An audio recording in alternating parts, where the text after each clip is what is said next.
एक बार की बात है, किसी शहर में एक बड़े से पेड़ पर एक पक्षी रहता था, जिसका नाम था सिंदूक।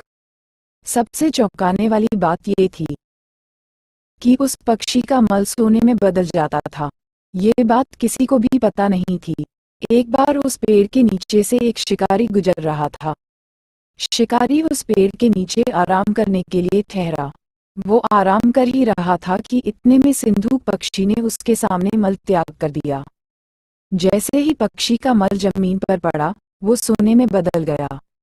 ये देखते ही शिकारी बहुत खुश हुआ और उसने उस पक्षी को पकड़ने के लिए जाल बिछाया। सिंदूक जाल में फंस गया और शिकारी उसे अपने घर ले आया।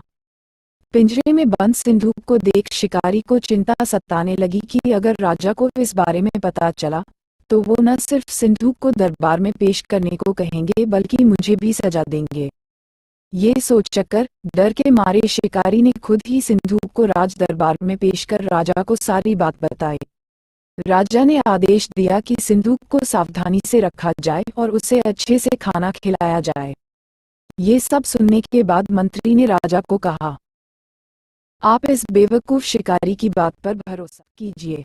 कभी ऐसा होता है क्या कि कोई पक्षी सोने का मल त्याग करे? इसलिए अच्छा होगा कि इसे आजाद करने का आदेश दें। मंत्री की बात सुनकर राजा ने चिड़िया को आजाद करने का आदेश दिया। सिंदूक उड़ते उड़ते राजा के दरवाजे पर सोने का मल त्याग करके गया।